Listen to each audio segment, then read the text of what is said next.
Hey everybody, Oz here, and in today's video of our Beginner's Guide series, we're going to be talking about different armor types as well as attributes.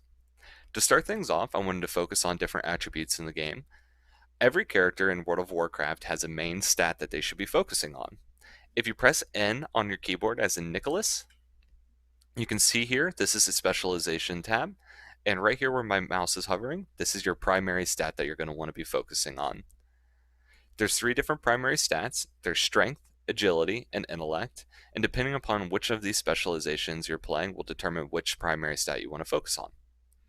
There's also four different secondary stats in the game, and when you view your gear, you'll see these green stats here. There's critical strike, haste, mastery, and versatility. And these four different stats do four different things. Critical strike raises your ability to, or your odds to get a critical strike in the game. Versatility is a flat damage increase as well as a damage reduction, so how much damage you take.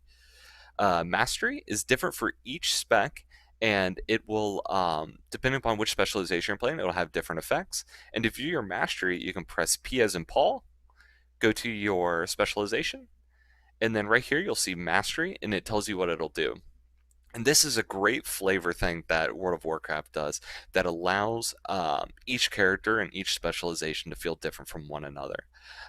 There's no secondary stat that's better than another. In my best resources guide, we talked a little bit about simming your character and how to do that to figure out which one of these stats you want to focus on. But there's also one more secondary stat. There's haste, and haste just kind of is your overall action speed. The more haste you have, the quicker that you can perform actions. One of the things to talk about is your stats and the priority that you want to be focusing on in each of these. You can get to this via Wowhead, and there is under the database, or sorry, up here at the top where it says classes, you'll want to go to your class and your specialization, scroll down a little bit where it says stats, and if you scroll down a little bit more, this will tell you your best stats that you want to be focusing on and kind of your priority for each of those stats. Now, these are just a general guideline. This isn't like the spoken gospel for your specialization that you're playing. The best way to figure out which one of these secondary stats is, again, to sim your character and to figure out at that moment which one is best for you. The last thing for different stats and attributes for your character are tertiary stats. Now these are random. They don't always drop for your gear, but they do provide just a few different unique effects inside of the game. There's speed, indestructible, leech, and avoidance. Speed is just pretty obvious. It's just how fast your character can move. Indestructible is nice to have. It keeps your gear from breaking.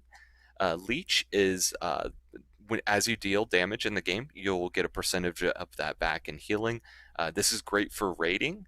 This helps to relieve some pressure on your healers if you're a damage dealer or a tank. And then avoidance is also your last tertiary stat. It just reduces all the damage that you take from area of effect abilities that enemies will do to you.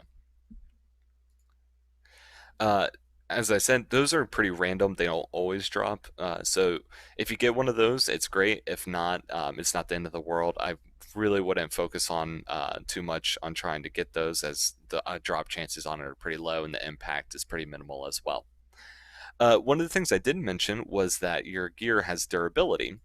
If you hover over your gear here, you can see what your durability is, and once that reaches 0, the item will break, and therefore you won't receive any of the stats of that gear.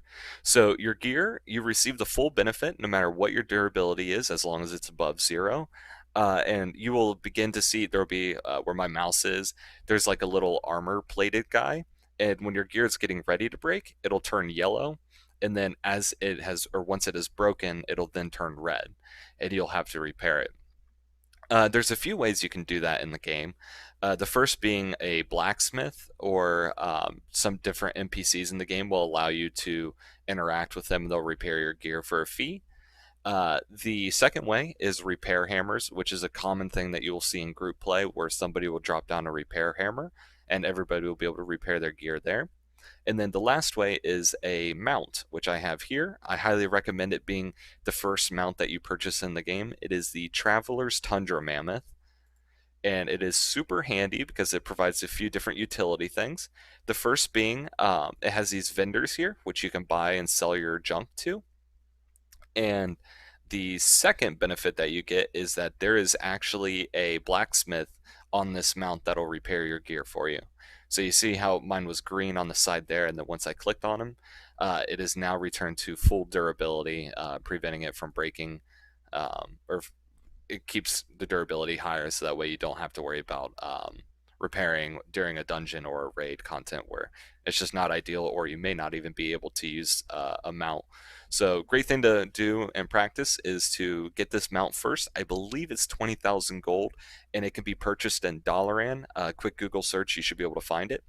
And is to get this mount and then just repair often, so that way you're not inside of a dungeon content or something that is group play, and you're slowing your group down by saying, hey, my gear's broken, I need a repair. Just a good habit to get into as a new player, and it'll benefit everybody and keep everybody happy as well. The last thing I wanted to talk about is armor types.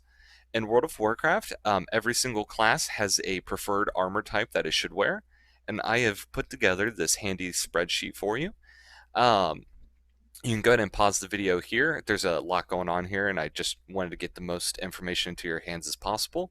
The first row or first column here is the preferred armor type for the class. As you can see here, there is 4 different armor types in the game, and different professions, which I'm going to do a video on as well, craft these different armor types in the game. There's 3 different crafting professions that actually interact with these. There's tailoring for cloth, leatherworking for, well, leather armor types as well as mail, and blacksmithing creates plate armor. One of the things that new players should consider, I would say, is the cost to repair the equipment or your gear. Being a new player, you probably will die a little bit more than your average player, and dying as a plate wearer is costs more money to repair than dying as a cloth wearer. Now, that's not to say that it's better or worse to be one of these classes. If you find a class that you really enjoy or you think sounds cool, I would still suggest playing that. Just keep in the back of your mind that different classes do cost different amounts. And as your gear gets better and better, the cost to repair gets greater and greater. So it's just one of those things to keep in the back of your mind. The last being damage reduction in your total health. Cloth wares in the game traditionally will have the least amount of health as well as the least amount of damage reduction, while your plate wares will have the most damage reduction and the most health.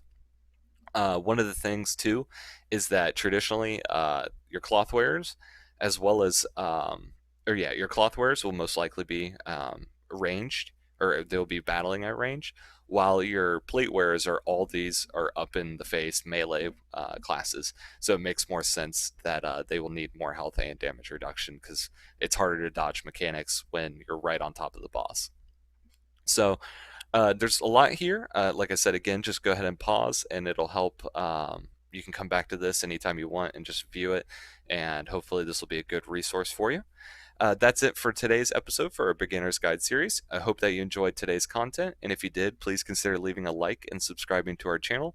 I'm working hard to bring you as much content as possible. Take care, everybody. Have a good one. Bye-bye.